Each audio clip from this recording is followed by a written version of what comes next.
will never agree with political violence. My husband is a victim of it. Except for January 6th. Outside of January 6th, you were against political violence, where 5 officers died. Oh, and by the way, 4 officers took their own lives because of the PTSD. It was too much for them to handle. One of them had 3 children, Erika. Did you make a video about this? With your gold cross, having the lighting perfect, having your makeup perfect, and then staring up into Jesus' heaven? Oh, that's horrible what happened. I'm against political violence. But if Donald Trump did it, it's okay because he's a racist. Because that's what your husband pushed, was the white male patriarchy, and you buy right into it. You had no problem voting for a president that caused that political violence. You had no problem voting for a president who sexually assaulted Jean Carroll or 25 other women. Had no problem with voting for a convicted felon who asked for the murder of the Central Park Five, spending $15,000, having dinner with Nick Fuentes, stealing from cancer charities. Where were your little fake Christian videos then? Oh, Jesus. Oh, this is so glorious. Praise Jesus. Oh, please, white people, be afraid. Am I feeding into your emotional distress? Am I tapping into your wallets? I mean, your faith? Because that's what this is, Erika. People like you are why God put me in a place like this. People like Trump are why God put Trump there, to expose the moral rot within his church. You know who else believes in God? Satan. You know who else quotes scripture? Satan. It's funny, Erika. You seem to have a lot in common. Faith without works is dead. You can come up here and quote any scripture you want, but the reality is you voted for an adjudicated rapist president and you didn't give a crap about her life. You didn't care about the 41,000 people that died last year from gun violence. I didn't see any of these, praise Jesus, let me tap into your emotional. I didn't see any of that last year, did you? How about Adriana Smith, who was brain dead after 9 weeks? Because, the pro-life state kept her corpse alive for 4 months. Did you offer to pay for her medical bills? No, I thought you were a Christian. I thought you were pro-life, Erika. How about Texas, where there's a 56% increased mortality rate because Texas won't let women have abortions, detecting fetal things that aren't normal, and then they're forcing the woman to give birth, and their children are dying. That's funny.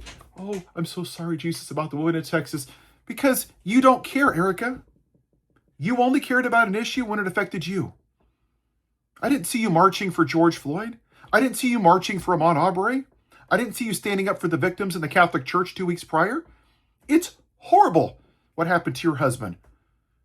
But it could have been prevented if people like you and your husband who have a platform would have said something instead of being grifters. If you wouldn't normalize misogyny and sexual assault, felonies, infidelities, gun violence, because your husband wanted to maintain the white male patriarchy. That's all it is. That's not faith, that's religion. And if you think that this country is a Christian nation, let me give you a little history, not white history about Jesus and smiling in my privileged little eye. Let me tell you about actual history, Erika. You got a second here? Okay, cool. You can make your video later when you look up into the sky and get all the lighting right. The Middle Passage, white people. 1.4 million African Americans died because we treated them like absolute garbage. Lynchings, over 8,000. Great Christian nation, huh? Jim Crow, segregation, black people couldn't sit in the same church. Great Christian nation, Erika, isn't it? How about the 3/5 clause, where the founding fathers, who were racist pieces of garbage, designed this country to benefit one demographic? White men. It's funny. I thought we were a Christian nation. Weren't we all made in the image of God? Oh, yes. Hold on, let me get my gold cross in the right direction here so I can get the full emotional, the whole thing here. Okay, cool. There we go. How about Asian internment camps where 1,800 people died? White Christians. Wow. The KKK, white Christians. Who put MLK in solitary confinement? White Christians. The Lakota. The Wounded Knee, 250 died. Oh, Christians. How about the Trail of Tears where 16,000 Native Americans died? Christians. It's funny. Erika, it sure seems like this is a great Christian nation Really? Is the Second Amendment a God-given right, Erika? Did Jesus sign the Second Amendment? Because I thought it was racist slave owners. But see, this is why people are here in this country. Because people like you believe this is a Christian nation. It is not. This country is built on white supremacy. And God has sent people like me that was named after Saul of Tarsus, who's actually read the Bible.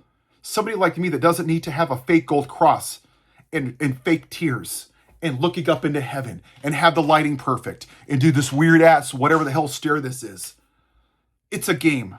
It's like Tammy Faye Baker, and it's crap. Now, maybe you should find Jesus. Maybe if you actually loved thy neighbor instead of loving thyself, maybe we wouldn't be in this situation. What do you think? Maybe if your husband told men not to vote for a sexual abuser, women would be believed. We wouldn't be in this situation. But the reality is that people like you were triggered by a black man in the White House instead of picking our cotton, Erika.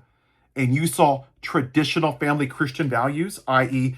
this dumpster fire as a country, white America going away, and it scared the hell out of you. LBJ said it best, and I'll paraphrase it. This country will vote for the most morally bankrupt, incompetent white man, literally stealing your wallet over the most qualified black woman. And that's exactly what you and your husband did in all of the white supremacist MAGA. Because you would rather suffer under a white man than thrive under a black woman. We know what he said. I know what he said. God knows what he said. Faith without works is dead. You're nothing more than a modern day Pharisee. And God is going to expose you for what you are, a Pharisee. Have a white day.